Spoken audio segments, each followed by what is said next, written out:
Welcome to the DevLaunch Podcast, bringing you insights from industry experts on how to grow the digital agency you love. You may think you have an immersive client experience, but are you waking up at 3 a.m. to join your client's rite of passage? Cam Barabin of Agency of did just that, stepping into the world of pitmaster training to understand the soul of his client's business. It's a story of bold moves, unforgettable lessons, and redefining what it means to truly serve. Let's dive in.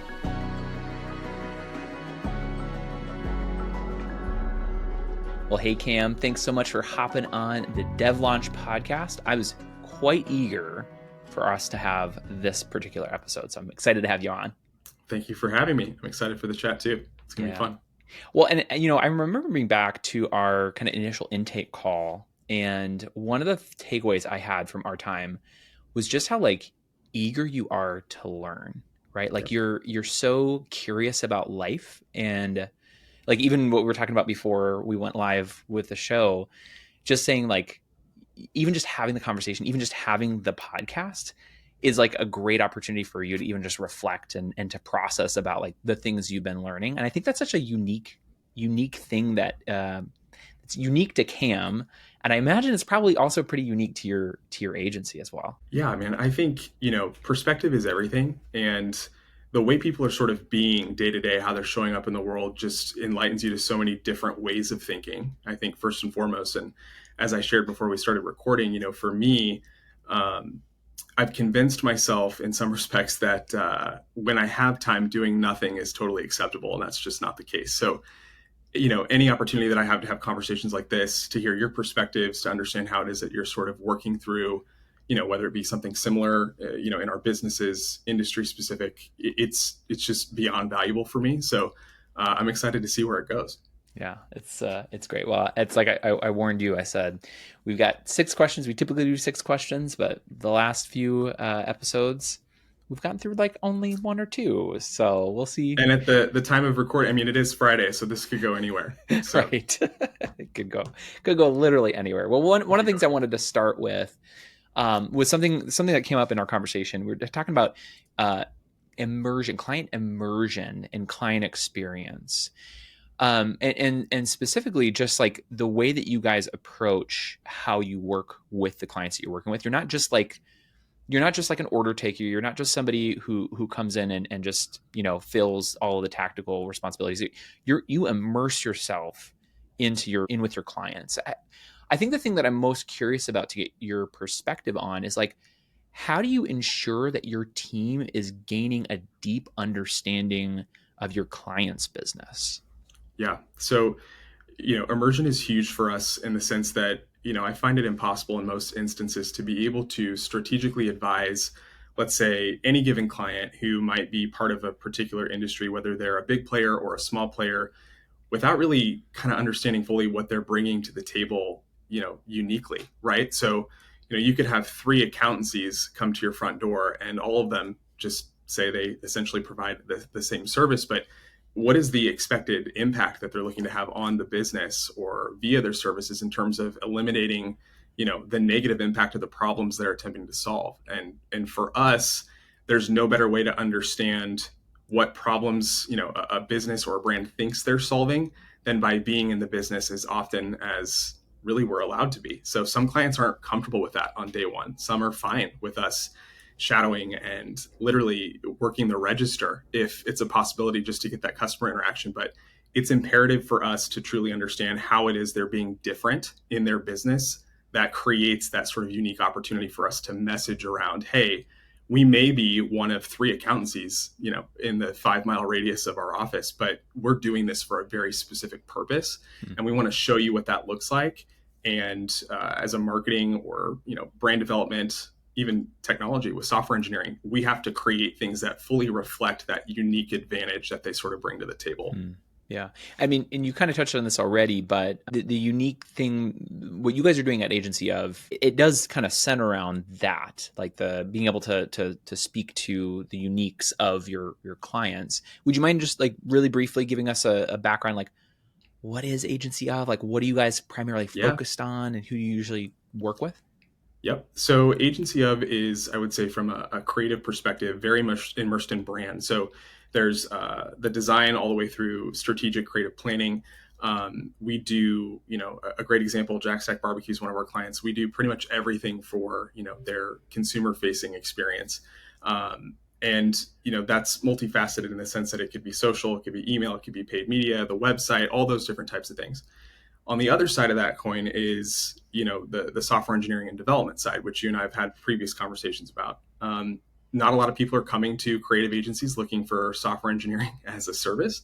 But what we've realized through this experience is that, so much of our time is now being split between two realities. There's this physical reality that we're all in day to day, and then there's the digital one. And in order for campaigns to fully pull through and exist in the spaces where people are being, Agency Hub really seeks to ensure that we have the ability to find people, whether it be physically in the real world by creating an experience that people can immerse themselves in and get excited about, or one in the digital that kind of closely reflects that same message, but looks to inspire some level of feeling on the other side of the fence. So for us, we are a creative and strategic agency through and through, but we have these development chops that allow the creativity to sort of permeate through both those realities. And I think that's it's a lot of fun. There's a ton of learning left for us to do in that space, but it has been a blast the last 4 years. We're almost at 4 years, which is crazy to think. Wow, 4 years. Which in your head, like I'm sure you're thinking about the 4 years that you've had, and you're like, well, that flew by like that. But Yeah. I mean, 4 years, it's not nothing. Yeah, no, and for a lot of people, it is a blip, right? And like I said, I would never sit down for a conversation like this one pretending to have all the answers, much less all the right questions at this point. And that's why I think these discussions are super valuable. And we're growing, but we're learning as fast as we're growing. And I think that's that is the sort of day to day. That is our consumption, if you will, is just to exist in that space, optimize, and continue to run it, new opportunities. I love that. So getting back to that topic of like client immersion, I think from what I'm hearing you say, it's kind of part of the game for being effective in the space that you guys occupy, which is like kind of more brand marketing, messaging. It's really hard to nail that stuff if you're not like drinking the Kool-Aid and like really being with the people. I'm curious, like you've got 4 years experience doing this. I know I saw the video you guys partnered with that brand you're talking about. Really, really good, by the way. Thank you. And I guess like just practically speaking, like, in my head, I think I know what that immersion would look like or should look like, but like, what are some practical ways that you guys immerse yourself in the client? Absolutely. So I'll just re-reference the Jack Stack example since that's the video that you referenced. So each member of the team that touches the Jack Stack business has gone through their pitmaster training. So that's 3 a.m. We show up, we understand, what a wood-fired pit takes to manage. We understand the delicate processes that are required to create not just the quality of the product, but the specific flavor profiles, right? I mean, this is a brand that has over 67 years in Kansas City that really has built up on these time-honored traditions that wrap themselves in creating experience, not just through the food, but literally wherever you happen to be in relation to that brand, they want to make it remarkable. And so in order for our team to speak to that want effectively, we need to understand how the product gets made. We need to understand what it means to serve that table. We need to understand how a host greets a guest, somebody that's a Kansas City native that's transacted with them multiple times versus somebody who's, just arriving at the restaurant for the first time. Being able to effectively communicate all that this brand has built itself on in such a way that gets people excited to experience what truly is an art. And if you're from Kansas City, Kansas City barbecue, there's tons of great options, but they are my client. But I have to say what Jack Stack is doing from an intention perspective, how they've wrapped themselves around this experience as a team is what makes it so incredible and unique.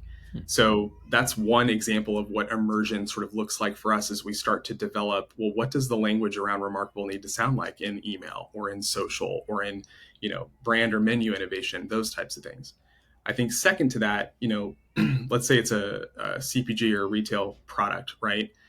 We bring all of the key stakeholders into the room at the beginning of each of our client engagements, and we ask them to sit for about a 4-hour meeting. We call it a narrative enrollment canvas. And really what it is sort of shifting of a lean model canvas from a product development perspective. And what we do is we first assess how aligned stakeholders in an organization truly are in terms of, all right, what is the North Star? And oftentimes what we hear at the very beginning of that meeting when we ask them to write down the answers to 3 questions is that everybody's on a different page, right? Because by and large, people represent different areas of the business. They have different goals as part of representation through those different areas of the business. And the reality is that the needle's not moving as much as they'd like it to, because the true intention of what their brand or marketing strategy is meant to achieve, they're not aligned, right? They're pushing marketing, whether it's internal or another agency, in a lot of different directions. So the beginning of that session involves just determining where the gaps are. Are we on the same page, or are we not on the same page? And if we're not, that's okay. It's not good, bad, right, wrong, or otherwise. It's just where we're at the beginning of that session.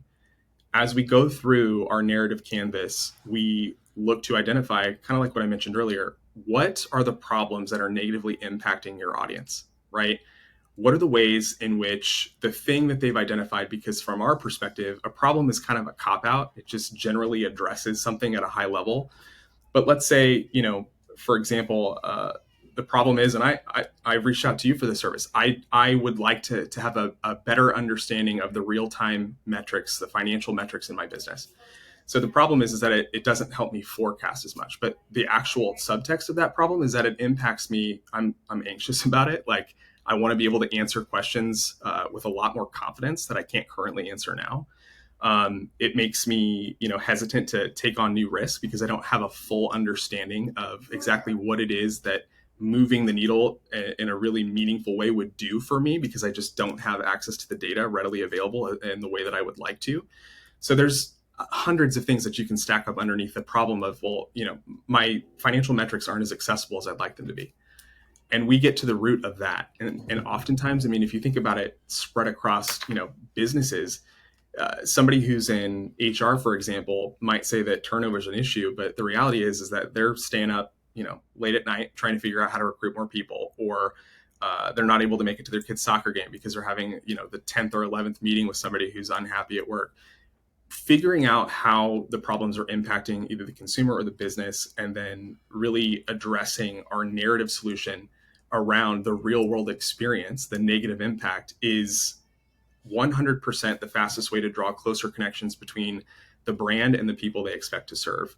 So whether you're immersing yourself actually in the business of the client, or you're immersing yourself in the stakeholders' knowledge of the problems that they solve and how they negatively impact the people they serve, that is the level of immersion that we feel like is necessary to produce effective brand, effective, software, all of these things. And yeah. Just even thinking about, I'm going to go back for a minute. 3:00 in the morning. You guys got up and you did it. You sat with them. You were with them in like you said, like the most critical and important part of like the craft of your client. Like I don't think that's like common, right? Like I want to just call that out here for a second. I think that's a very unique thing that you guys are doing. Yeah. The thing that I've sort of built on over the last 4 years is to really reinforce across the team, like, our mission is to become a place where the most creative and strategic people want to do work, right? We all have to work. We have to pay bills, but we might as well do something that we enjoy. And in order to fully maximize or really see the tangible impact of our ideas be effective in the real world, we have to show up where our clients are being in their business. And if that means 3 a.m. pitmaster training, or legitimately, another client of ours is Kitsch. They're a great company. They do pre-made meals. When they have, we built their entire tech stack, so we know how to run it. When they had an employee not be able to show up for work, well, I can run to that retail location and do customer interaction and check people out for the next 3 hours. And that experience, is extremely valuable as it relates to hearing why it is people are actually taking advantage of that product in the first place. The thing that they're selling, healthy, macro-focused, nutrition-dense meals, like, it's not an inconvenience when you can make it happen to actually integrate yourself into the why, the experience, and the purpose of the clients that you serve. It will pay back tenfold every time. I've never not had it be, a good expenditure of my time. Well, I mean, and you guys are proof. I mean, just your growth trajectory as an agency, and like how much demand there is for the type of work you guys are doing. It's evident even in the work that you're providing for your clients too. Yeah, and we're, like I said, we're learning so much along the way. And I think that's the other thing too, is working with the team to ensure that they don't fear being wrong, Hmm. because there's a tactful way to sort of saddle up alongside your clients to ensure that they understand that our investment in what we're doing is to learn, to maximize, and to grow.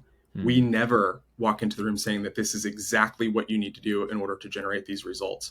What we say is, this is the quickest or least expensive way for us to test those riskiest assumptions about what we believe your consumer feels, wants, needs, experiences. And this is the language that we feel like is going to resonate most with them. And here's the creative sort of strategy that's going to sit on top of that narrative: test and learn, right? How can we get this out there in a way that allows us to gather the data at a level where we can say, this might look a little bit better if we did it this way, and make sure that they're kind of on the ship with us, Oh and yeah. they're ready for that.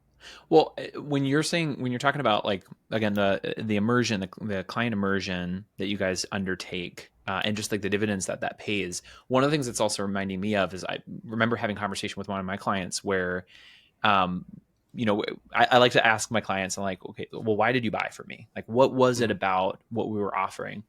And I still remember one of them had said, you know, it feels like you really understand our business. You Mhm. understand, you know that we do software development, but you don't just immediately consider that we're just like a tech company or like a SaaS company, which is Right. totally night and day different than a software development agency. And it's really incredible from my experience, and would love to see if you would agree with this, that when you get on the same level with your clients where they know that you see things at a similar and you can see things from their perspective, it's Mhm. incredible how much the advice and the challenge that you bring to them is received. Right. Yeah, I would 100% agree with that. And I think there's so much that missed. I mean, even in my own business today, I think we've all, the cobbler has no shoes, we're our own worst critics, all these types of things. The things that we go out and do for our clients are so difficult for us to do for ourselves. And I think what's so interesting when clients give you the access, right? You can't demand trust on day one. But when they get there and they give you the access, so many things, low hanging fruits, simple opportunities with respect to, what could be optimized from a performance perspective within that organization, it's right in front of them. They just can't see it. And you Mm-hmm. can, because you're not there every day. You're not experiencing the problems the way they're experiencing them. Again, perspective is everything. And so just having a seat at the table, I mean, there is no better feeling than knowing that you're there, right? Given the opportunity to contribute something and see how it lands, and then also be open to receiving the feedback. Because again, it's not perfect every time. It's a learning experience. We optimize and grow, but you're 100% correct. That relationship is key for Hmm. sure. So, kind of going back to the two things, because one of my questions was like, what are the practical ways that we can actually go about being good at client immersion? Like, how can we immerse ourselves? How do we get our Mhm. teams to immerse ourselves with our clients so that we get better results as a result of that? And the two things I heard you say was, number one, like you're literally getting immersed, whether that's the 3 a.m. pitmaster training with your one client, or even just like going out and doing field visits in a way that's Mhm. just like some people might consider that to be like out of scope, but you would consider that to be like part of the way that you operate. So that's like one practical and tactical. The other thing I heard you say was, and I didn't quite write the name of it down. You said it was a narrative alignment session. What was the name of it? Narrative enrollment canvas. Narrative enrollment canvas. And you said that you drew similar approaches to kind of a UI UX design approach. Is that right? Yeah. So in product strategy or development, the lean model canvas is used to really separate whether it's an app or some sort of service into its disparate parts, such that changes in one area of the plan or the business don't necessarily have to impact the other. Right. So, problem, solution, unique sort of value proposition or unfair advantage, those types of things coming together to kind of give you an image of the business as discussed through very specific elements or experiences that contribute to the development of a plan. And we kind of turn that on its head to be more about brand, more about narrative. And the difference being, we say enrollment because when a brand has given, the people that it hopes to speak to an opportunity to, let's just say, when you're pushing a message, you've sort of convinced yourself that what it is that you're pushing is the most effective way for someone to receive it. But when you're pushing a story, when you're providing elements of something creative that allows people to envision a world where their life or their experience is made better in association to your brand or your product or your service, they start to sort of become the visionaries of the thing that you have to provide. And it's a really interesting thing to enroll someone into understanding that the impact of them choosing you versus alternatives actually produces an experience such that they couldn't see themselves not choosing you after they've made that choice to, try it. So we like to enroll people into that sort of imaginative, what does my life look like as a result of spending this time, these dollars, giving up my, 3 seconds worth of attention to learn more, because they're more invested. They're closer aligned to the thing that it is that you've created. And, that enrollment language, that understanding of their experience is vital in order to do that effectively. And when you're talking about enrollment, are you talking about enrollment of your client, or you're saying enrollment, like the narrative enrollment of the clients that they're trying to reach? The narrative enrollment of the consumer they're trying to capture. So the client's brand language. And sometimes, that translates to, if we're supporting, like, let's say it's a corporate rebrand. Well, what is the enrollment language that the sort of stakeholder team needs to communicate to its team to help them do X, Y, or Z, right? Like this whole concept of belief. There's a lot of people that can show up to work. And I guess let me just, from a relevancy perspective, let's put it back to Jackstack. Mm-hmm. You could assume that as a Jackstack employee that you are showing up to cook barbecue that Jackstack can sell and make money. That is not how people are enrolled inside Jackstack's business. People show up at Jackstack understanding that what they're working towards is the creation of an experience. It could be any number of things, because I'll tell you right now, a 67-year-old brand, there is a story at every booth and table in each of those restaurants, from proposals to birthdays to, lasting meetings, father and son getting together every Saturday, and this, relationship is no longer there. Someone's passed away. Those people, that's who Jackstack cooks product for. People that are willing to come in and have these experiences and these moments around food that they really enjoy in an atmosphere that feels comfortable. That's how everyone's brain works. They call it hope through hospitality, and it's an incredible just company experience. But that's what we seek to do for the clients that we serve. Is just, if it's a corporate type thing, drawing employees closer to the actual value that they're generating. If it's direct to consumer or B2C, it's helping brands understand that they need to experience the ways that their audience is being in order to have a seat at the table in the brand conversation as far as the competitive mix is concerned. And that takes work. It takes knowing the audience. It takes doing the research. It takes conversating with the customer. A lot of different things play into it. So yeah, I know I just went on a tangent there. No, that's so good, because one of the things that it made me think about was, especially with the Jackstack example, you think about, in some ways, you were on a discovery journey when you came at 3:00 in the morning to do the pitmaster, the indoctrination into the how they do these things, and in essence, you're being brought into and discovering what that narrative is. Because I'd imagine that sometimes when you're working with these clients, part of the reason that they're bringing you in is because they might have a narrative, but they just don't know what that narrative is yet. And it's, I'd imagine, really hard to discover that narrative if you're not right there in the trenches with them. Yeah. And again, just like I said earlier, when the client lets you in, there's so many things that are just right in front of them that they can't see. And being able to experience it just opens you up to, oh my gosh, like there's so much opportunity in this conversation, right? Understanding that one of the most rewarding things for a pitmaster to sort of experience after they start a 3 a.m. shift and cook all this food is exiting in the afternoon and seeing a full dining room of people. It's corny, I guess, from my mouth to your ears, but like there's a ton of joy in that dining room. And it happened because a team of people came together and created a product that allowed people to come together and have an experience.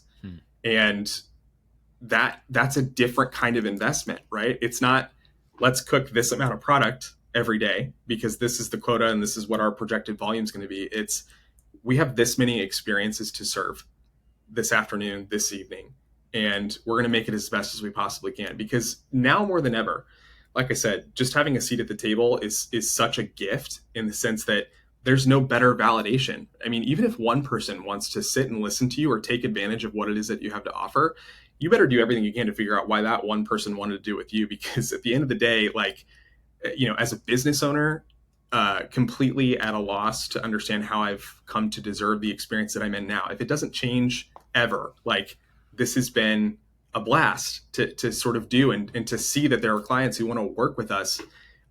It's weird. It's weird in the best way. You know what I mean? So, that it's a worthwhile investment. It doesn't matter whether you work with me or any other agency. Whoever is touching your brand, whoever is touching your product, they need to know why it is that you're doing what you do. And if you don't believe what you do, then you're never gonna have a seat at the table. Yeah. So let's flip the script here for a minute, because you did bring up other agencies, and I think it's a worthwhile thing for us to unpack a little bit. You've been around agencies before, so I feel like you have enough to speak to with this. Yeah. We've talked a lot about, what right looks like, and specifically around client immersion. Where would you say agencies tend to fall short, whether they be your competitors or just other people in, similar agency spaces as you? Where are people getting it wrong, and where is that getting it wrong, giving a bad name to other agencies? Yeah. I don't know. I say this in interviews all the time, when it comes to like a salary negotiation, for example. I am not at all qualified to tell somebody what they're worth. I can only tell you what I can afford, right? So the difference, from an agency perspective, is I'm not qualified to say that anybody else is doing it wrong necessarily, as much as I am to say that I think there are some missed opportunities in our world when we look solely at the bottom line and profit in a way that allows us to feel comfortable, like templatizing an approach from one client to the next, assuming that because it worked well somewhere else, that it's going to work well in a different instance, when the reality is, just like I spoke to before, if everybody on the creative team or the agency team, even if it's your internal marketing team, if they're all keenly aware of why it is that you do what you do, the value that you expect to generate, and they're having really good conversations, across the team with customers, then you've strategically have to pivot, because that unique thing that makes each brand or each company different needs to stand out. And I feel that a templatized approach towards generating, specific content in a specific way can just leave you falling short of really addressing what that sort of magic thing is. So again, I don't necessarily want to say that it's wrong, as much as I want to say it's sometimes worth it to reinvent the wheel when the intention is to get to a point of true understanding as to why it is the client that you're serving is doing what they're doing, investing the dollars to create what they're creating, and ultimately the value they seek to generate for the people they want to sell it to. So it doesn't look the same from one thing to the next. Well, and it's a really good way of framing it. Also, I want to say it was a very, very politically well stated statement there too. So that was good. I like Vote that. For me. Vote for me. Right. Cam for president. No, but I think it was a really good way of saying it, because the thing that, as you're saying that, it's making me remember or consider is, like, I think templates and standard operating procedures are really important in certain places on the value delivery, right? So like what you're speaking to, and I imagine that you're alluding to, is it gets really dicey when you're talking about delivering specific solutions in a templatized way. But when we're in professional services, we're in agency space, the thing that needs to be templatized or that needs to be standardized is not the actual solution delivery as much as it is the framework or the methodology or the way that we think about approaching it. I mean, you even just like brought the great example, the narrative enrollment canvas. Like, you guys have that. One could say that's a template. It's not saying that you are going to come to the same conclusion every single time for every single client, but you're still going to have them go through a similar process. It sounds like what you've seen break down is when they say, they then jump to the conclusion that like everybody needs to speak to the same pain point, or everybody needs to have the same narrative, and that's not the right way of doing a template. Right. Yeah, that's 100% correct. And, like you said, there's the base sort of things that you want to sort of cross off your list to come into understanding, right? But I've seen, templatized approach look like, let's say you're touching email, social, and web. These things are a bit outdated, but it's like, we're going to do the same number of posts. We're going to do a 2-platform strategy, and we're going to post an update to the website on this day every week. And that is a pattern that gets replicated to every piece of business, such that clients often find themselves looking and feeling a lot like the people they're competing against. And that's just that's not the way we do it. Again, it doesn't make that process wrong or that approach wrong. It's just we via that narrative enrollment canvas, looking at, okay, that is the launching point that sort of creates this world of opportunity and possibility based on what we heard, to go do things differently from one client to the next. And that can be expensive for the agency, because you're asking somebody to reorient and take out of process something that may be familiar based on their prior experience, solely for the purpose of producing better work. And, it's rewarding. We're not a nickel and dime shop in the first place. And I think that's another thing that I often hear with clients, is that, every email, every phone call was another 15-minute. Oh. And I get it, especially when you're running a big agency at scale. I fully understand it. But like, our partnership approach just looks and feels a little different, I would say.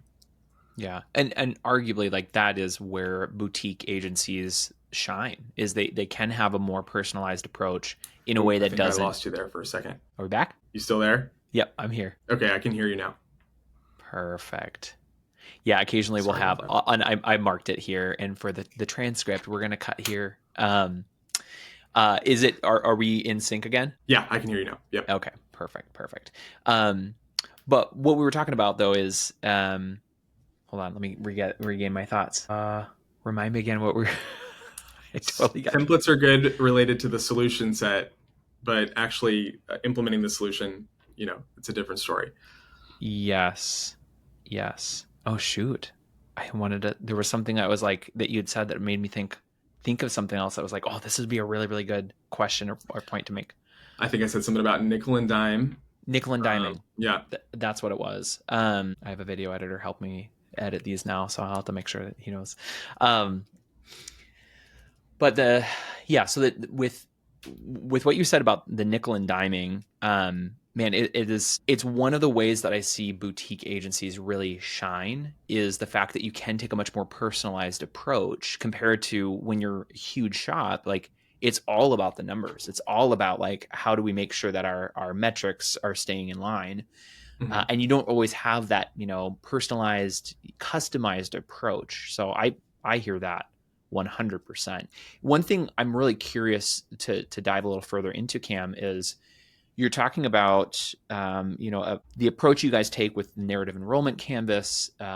And a lot of the work you guys are doing is helping to kind of shape and form narratives for your clients. I imagine there's been plenty of times where you're going to present an approach or present a solution that might contradict a way that they've been thinking about or conceiving their value proposition or the types of clients that they're working with.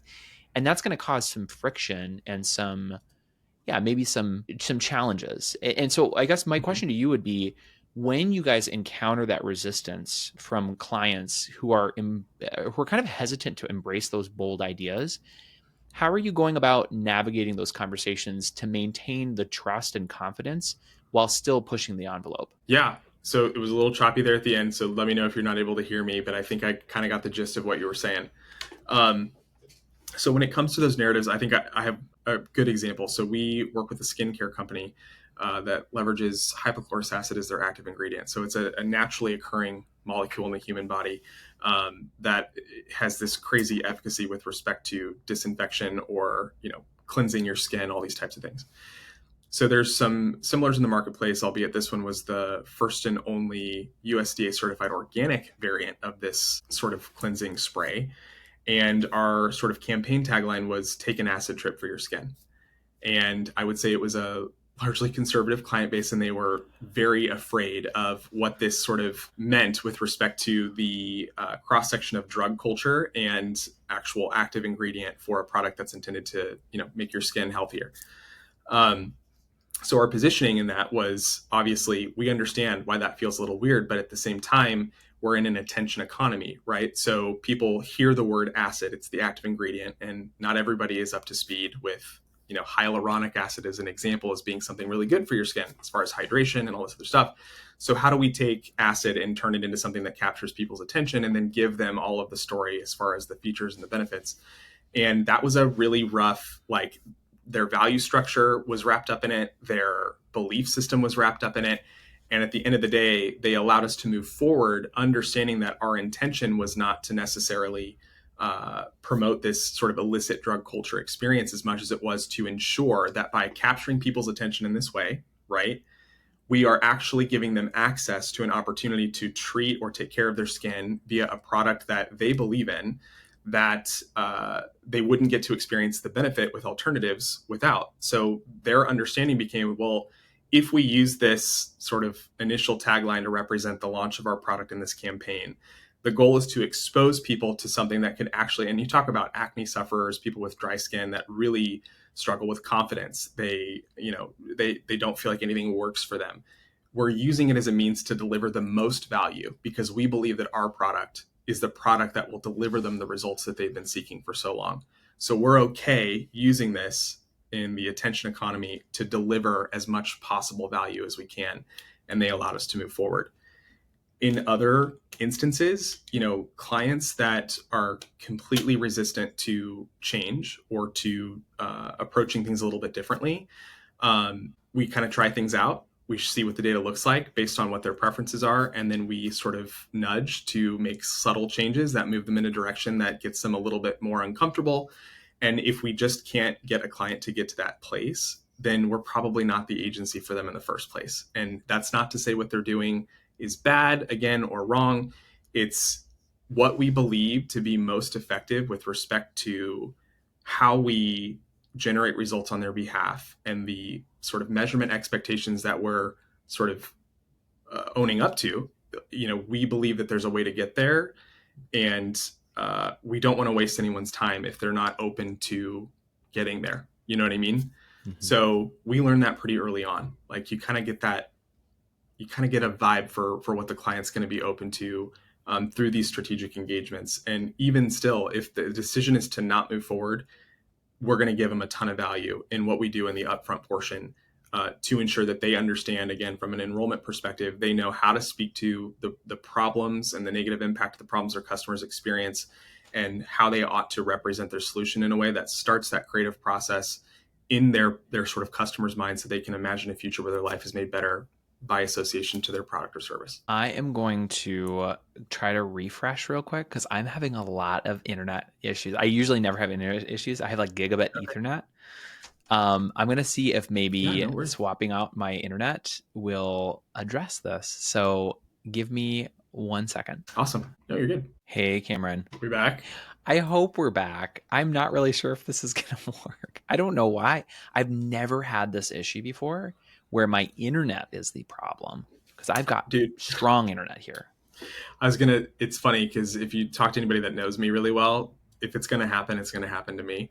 Oh, so really? It's my energy. I guarantee you. That's what's. Cam, what was I thinking having you on the show? You should have never booked me. That's totally it. Well, we'll just keep rolling with it. If there's delays, we'll roll with the punches. It'll be fine. I'm testing my speed. I'm why is it going so slow? Is this kind of? I know I can be super verbose and long and drawn out. I hope this is what you're. This is perfect. This is so good. Okay. You're making me think about so many great things, and I'm we need more of this. I'm sure you say that to all of your guests. literally. No, this has been really, really helpful. I think so. Piggybacking off of, you were giving some specific examples of where you were working with a client, the taking acid, or how what was the saying for that? So the product is called Hype, It was a fun project for us to work on, but the active ingredient, do you want me to kind of retell that? Was it choppy? No, Okay. I picked up on all of that. It was Yeah, just my okay, thing. got it. Yeah. Yeah, yeah. So the product was called Hype, and its main ingredients hypochlorous acid. So take an acid trip for your skin was the Acid launch trip. That's campaign. right. Yeah, Yeah. And hearing that though, I'm like, wow, I could imagine there would be so many emotions because like this, again, you're the clientele that they're working with are a relatively conservative client base. And Mhm. so like there would be a lot of fear. I know if I'm the one that owns this business and it seems like things have been going just fine for a long time, like why rock the boat? Here you come in, kind of guns ablazing and bring this very avant-garde approach. I'm curious about like when you were navigating those hard conversations, were there ways that you approached it that made it so that they were more receptive, or is it more the point you were trying to make where it kind of just depends on the client? Like some clients Yeah, are open to that or are willing to be have that be received, while others they're just not going to take it no matter what you do. for sure. Yeah, it was directly related to taking them back to their purpose with respect to the outcomes they hope to achieve via the product for the people that they serve. So again, if you have skincare issues, especially as it relates to acne or eczema or any number of these sort of conditions, they could understand that the hook of take an acid trip for your skin as an attention grabber that then educates people about a product that can truly help them, an organic, natural product that can truly help them with any number of skin conditions, that it was going to expose them to this opportunity, quite possibly for the first time. Given that these people have spent thousands of dollars in their lifetime already on different skincare sort of products, that okay, they understand that it is a means to an end of doing the most good, right? So this is an attention grabbing opportunity. We understand that it makes us uncomfortable, but that's kind of the point, right? Like we get it. So let's give it a shot. And they allowed us to move forward with it. So I think strategically, we're not making recommendations creatively, whether it be a narrative content or visual, video content, anything, just to have agency of submit for some awards or something like that.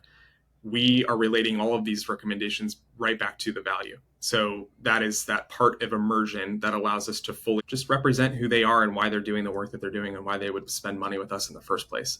It does not work every time, right? But again, nudging towards something, arriving at some common ground, understanding their perspective, and then also hearing that just may not be the brand and we got it wrong. Our interpretation of it was wrong.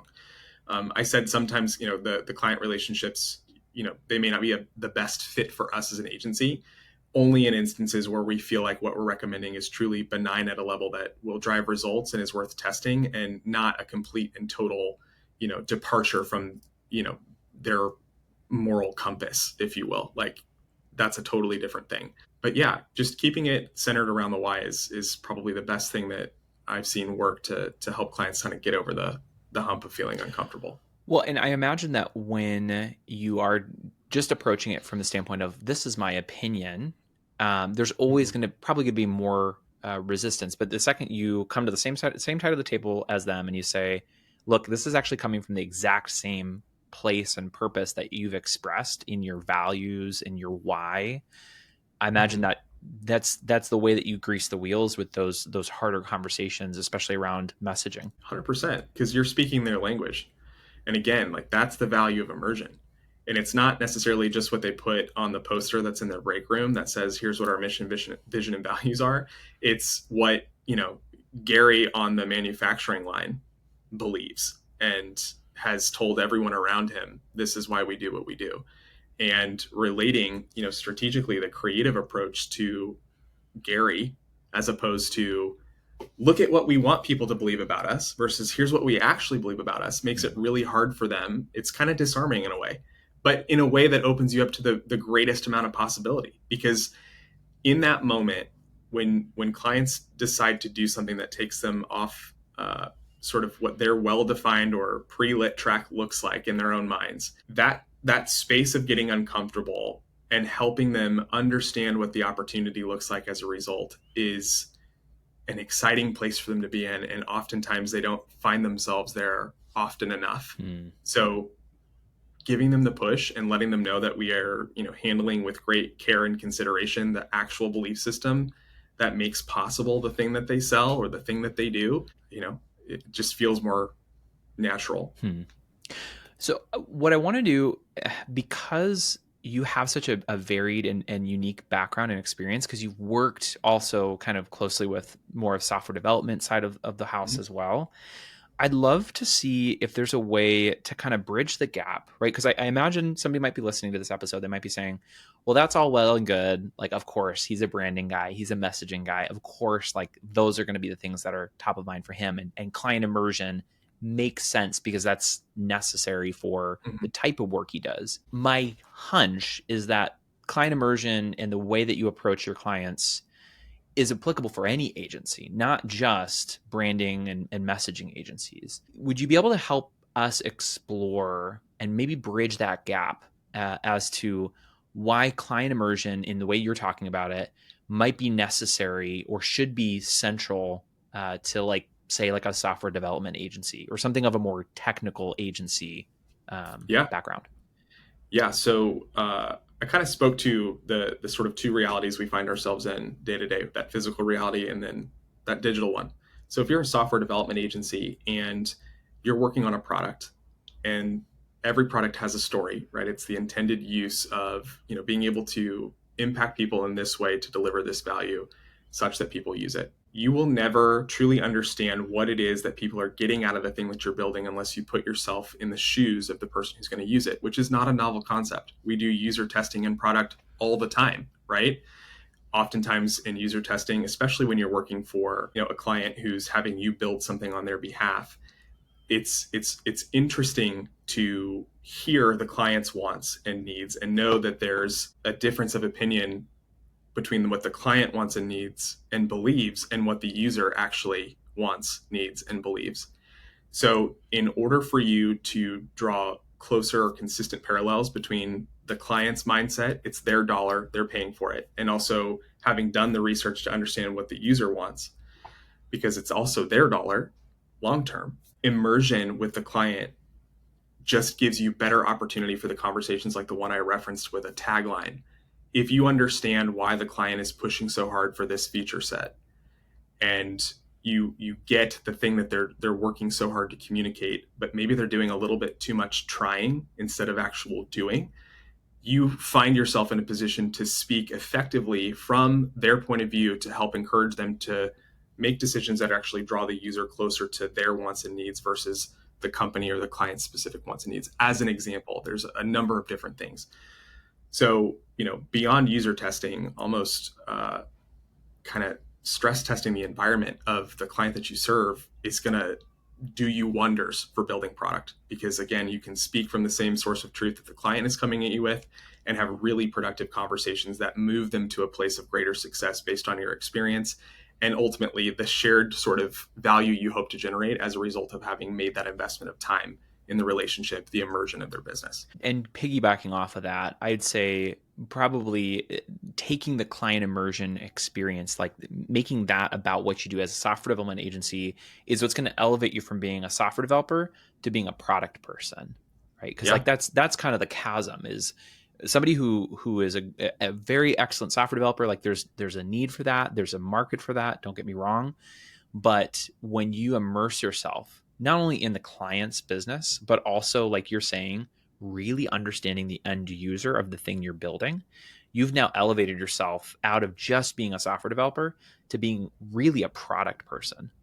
Yeah. And I think that that's what clients want, from development teams, mainly because, there's a core belief that something needs to appear a certain way on the client side. And there's a litany of reasons. And I think the worst thing for a well-intended, value-driven software development team is to understand that the reason they're building something is because the client has already invested X number of dollars in this thing and it can't be changed.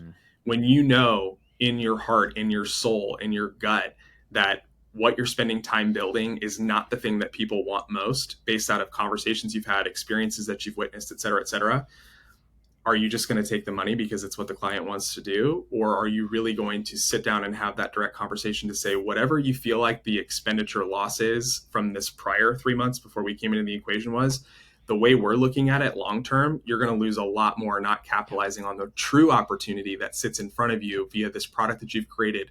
Even though you doing it this way, you're still honoring your mission and the value you hope to deliver. You're just not going to get there nearly as quickly as what we've uncovered in this immersive experience that we've shared together.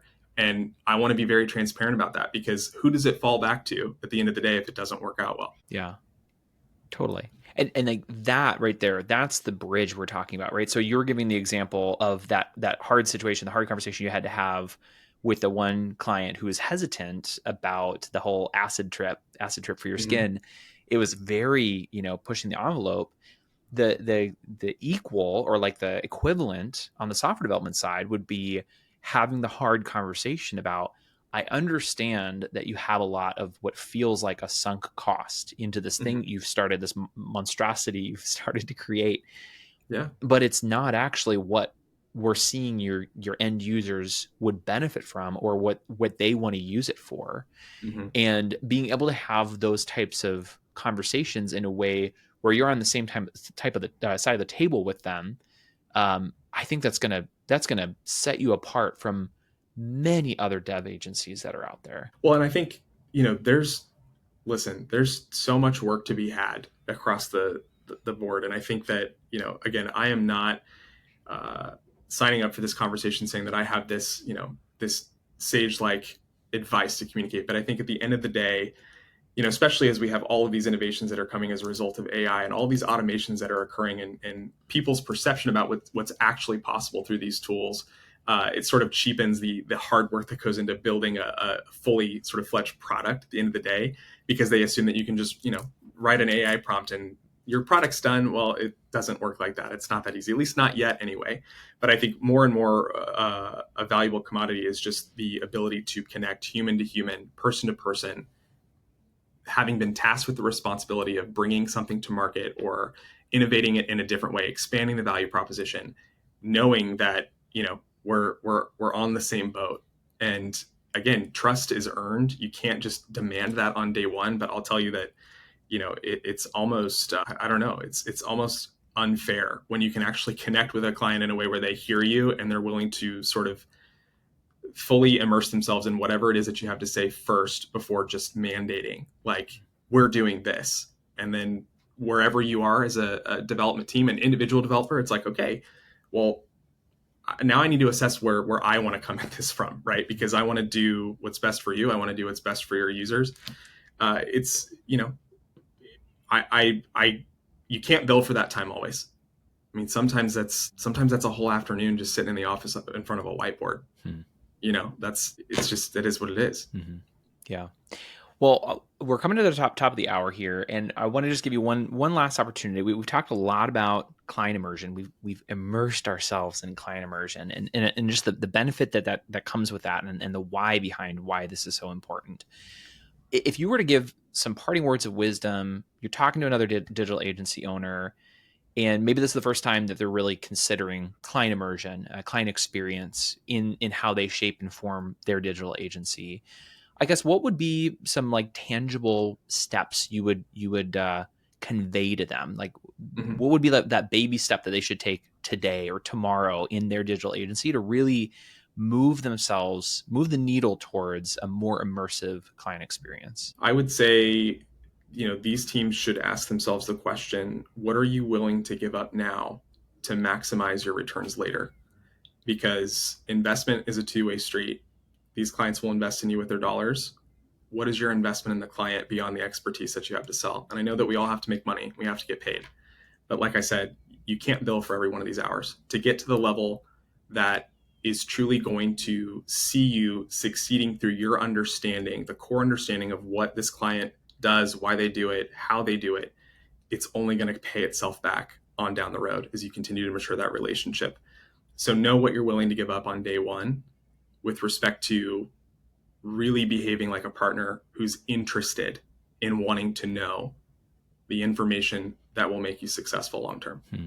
I love that. Yeah. Investment here is a two-way street. It's not just the customer or the client paying you money or investing in you. You're also making an intentional decision with how much you're going to be investing up front. Cam, this has been a very, very helpful conversation. Like I said, we didn't even get close to finishing all the questions that I Yeah, had for you. it's true. No, I love it, man. Thank you. I appreciate your time, and it's, these are the only ways that we, open ourselves up to new perspectives, like I said earlier. And I don't know, I hope somebody, gives me alternative viewpoints to it. Educate me. Like I said, I'm doing the best that we can over here, but yeah, I appreciate the conversation. It's been a lot of fun. Yeah. Well, and if anybody wants to follow, continue to kind of follow the evolution of Agency of, they want to continue to follow your story, what's the best place for people to follow? Maybe it's on socials or even get in contact with you. What's the best way to do that? So it's Cameron at agencyof.com, and our website is agencyof.com. And you can find us on social at Agency of KC. Our team likes to post fun, sometimes unrelated content as far as the actual day-to-day work is concerned. But LinkedIn's a great place to find me as well. It's how you and I connected. So yeah, just kind of starting that journey on our side of the fence. But I love conversations like these, whether they're podcasts or otherwise. So anybody wants to get together for a cup of coffee, that's my jam. And definitely in the KC area, which we'll talk about in a little bit, but I'll be in the Kansas City area in just a couple of weeks. So it'll be great. Well, Cam, like always, it's been a pleasure to chat, and thank you for all those insights you were able to share with us. Yeah. Thank you for having me. Have a great weekend, man. And thank you to our listeners. If you found value in our episode today, please leave us a review and tell your friends about us. If you're interested in being a guest on our show as a digital agency owner, or maybe somebody with insights that can help digital agencies grow, head over to our website to learn more at equip.com/podcast guest. That's ACCQUIP.com/podcast guest.